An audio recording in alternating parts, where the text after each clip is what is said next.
네, 안녕하세요. 13배입니다. 저는 사회 초년생 때 5년 정도 외국계 대기업에서 생활을 했고 10년 정도는 외국계 보험회사에서 근무를 했고 그 이후에 10년 넘게 지금 타일공으로서 현장에서 일을 하고 있습니다. 이런 관점에서 바라볼 때 지금 정부에서 25만 원을 준다고 그러는데 제가 살아온 과정에 비춰볼 때 굉장한 어떤 분노를 많이 느낍니다. 저는 현실형 생존주의자입니다. 제가 현실형 생존주의자라는 것은 어떤 거냐면 특정 정당을 지지하거나 아니면 다른 정당을 지지하지 않는다거나 그런 차원에서 드리는 이야기가 아닙니다. 현실형 생존주의자라는 것은 저의 삶의 궤적에서 격변하는 어떤 사회에서도 내가 살아남기 위해서 뭔가를 고민하고 어떤 새로운 방법을 찾고 살아남기 위해서 굉장히 노력해가는 사람들, 그런 사람들이 현실형 생존주의자고, 제가 의존형 현상주의자라고 생각하는 사람들은 취직이 안 돼서 집에서 놀고 있으면 그게 죄인입니까? 그냥 있으면 안 됩니까? 그렇다면 제깍 취업이 되는 사회를 만들어 주던가 라고 이야기를 하면서 거기에 동조하는 사람들의 지원을 받아서 생활하는 그런 부류의 사람들을 저는 의존형 현상주의자라고 생각을 합니다. 저는 대한민국 사회에서 정치적인 진보와 보수가 진짜 있는가, 아직도 그런 아름다운 이야기를 믿고 있는가 라고 생각하는 사람입니다. 왜냐하면 실질적으로 정치적으로 진보 성향들은 예전에 있었던 어떤 이상주의적 사회라던가 전체가 공동으로 결과물을 만들어내서 그걸 공평하게 나눠갖자, 이런 집단주의적 사고가 분명히 베이스는 됐었겠죠.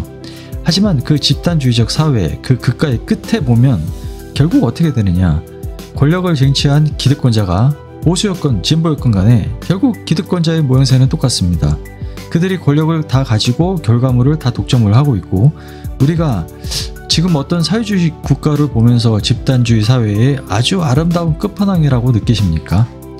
우리가 중국을 보면서 저 자본주의의 끝까지 물들어버린 저 사회를 보면서 거기가 집단주의 사회라고 느끼십니까? 저는 아니에요. 저는 그런 국가들을 보면서 아직도 진보적인 세계관, 보수적인 세계관, 그런 꿈같은 이야기들을 믿고 있나, 이런 말을 하고 싶습니다.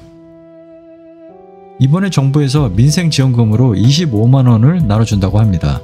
전 정권 때도 코로나 때 자영업자들, 우리 같은 일반인들한테도 돈을 나눠줬었죠. 그리고 나서 벌어진 일들을 우리는 목격을 했습니다. 사람들은 돈을 받고 나서 그 돈을 가지고 그동안 사고 싶었던 것을 산다거나 아니면 정말 한우를 먹는 외식을 한다거나 그런 식으로 소비를 했습니다. 물론 경기가 돌아갔겠죠. 그 다음에 어떤 일이 벌어졌습니까? 우리는 목격하고 있어요. 김밥 천국에 김밥 가격이 무지막지하게 오르는 거, 그 다음에 커피 가격, 어디 나가면 요즘에 커피 한 잔 먹으려면 8,000원, 9,000원입니다. 카페에서 빵을 먹으려고 들면 그 빵도 하나에 8,500원이에요. 무려 스위스, 세계에서 가장 물가가 높은 스위스보다도 오히려 우리나라 빵값, 커피값은 더 높다는 그런 이야기도 있습니다. 자, 그러면 이번에 25만 원을 또 국민들에게 나눠준다. 저는 거기서 오히려 이제 화가 나는 거예요. 자, 25만 원을 또 받습니다. 그러면 그 이후에 어떤 일이 벌어질지 우리는 뻔히 이제 다 알고 있기 때문입니다. 우리가 받는 25만 원은 정말 푼돈이에요. 그런데 그걸 전 국민에게 나눠주기 위해서 필요한 재원은 얼마큼일까요?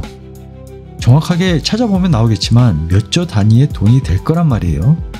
그 어마어마한 거대한 돈은 누구의 주머니에서 나오느냐? 자, 이런 정책을 만약에 전 대통령이 시행을 했다, 또는 야당 대표가 시행을 했다.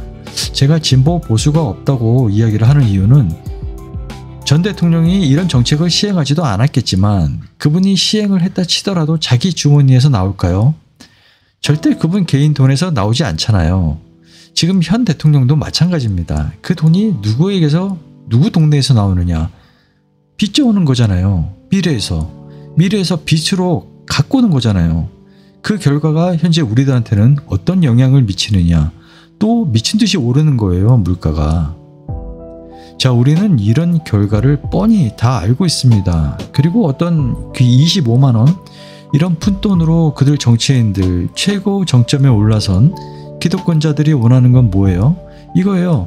너무나 얄팍하게 와, 우리 정부 대단하네, 역시 우리 지도자, 이런 반응을 기대하는 거 아닙니까? 물론 그런 반응을 순수하게 그들이 원하는 반응을 보이는 사람들도 있겠죠.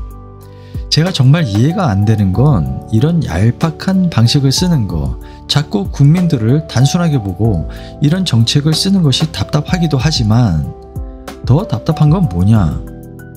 그 25만 원을 받고 환호하는 사람들입니다. 자, 그 중에는 와, 이 25만 원 받아서 너무 좋다 하는 단순하게 좋아하는 분들도 있겠죠. 하지만 제가 생각하는 것은 그런 순수하게 돈이 생겨서 좋다고 얘기하는 그런 분노보다 더 이해 안 되는 분들은 누구냐? 자기가 지금 이 돈을 받는 행위가 제가 지금까지 이야기해왔던 어떤 결과물로 나온다는 걸 뻔히 다 알고 있으면서도 나는 모르겠다를 시전하는 분들입니다.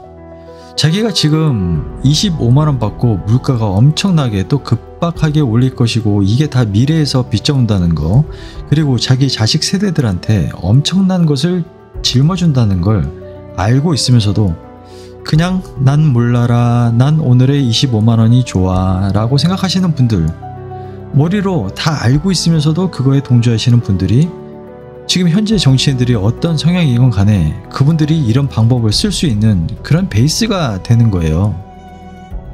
이런 분들이 그 베이스를 깔아주니까 이런 우리가 느끼는 얄팍한 정책, 임시 방편을 쓸 수 있다는 거거든요. 어제는 어느 강남의 재건축 현장에 갔습니다. 그 집 분양가가 128억이에요. 저는 그 집 화장실 바닥에 무릎 꿇고 앉아서 하루 종일 타일을 맞춰서 붙였습니다. 손가락 끝이 갈라져서 피가 날 때까지요. 집에 돌아와서 계산해봤어요. 제가 1년에 받은 돈으로 그 집을 살려면 100년을 넘게 일을 해야 합니다. 그러니까 우리 같은 현장인들이 오늘 무릎 꿇고 붙인 타일 몇 개가 제 10년치 노동보다 더 비싼 거예요. 그래서 이 25만원이 정말 씁쓸한 겁니다. 이게 주는 돈이 적어서 느끼는 감정이 아니에요. 이게 해결책이라고 포장한 게 속상한 거예요. 더 속상한 건 그런 식으로 포장된 걸 믿고 그대로 믿고 박수치는 분들 때문에 우리가 계속 이런 대접을 받는다는 겁니다. 제가 원하는 건 간단합니다. 제가 10년, 20년, 30년 성실히 일하면 제가 지은 집 중에 가장 작은 집이라도 하나 가질 수 있는 세상, 그게 전부거든요. 누가 상속받은 건물로 월세 받으며 사는 동안 우리는 평생 월세를 내며 살아야 하는 이 구조가, 그리고 이 구조가 점점 더 공고해지는 현대의 이런 상황들이 공정한 건가 묻고 싶습니다. 25만원 받고 고마워하라는 것보다 25년 일한 사람의 노동이 정당하게 평가받는 사회가 진짜 이런 게 민생 아니에요?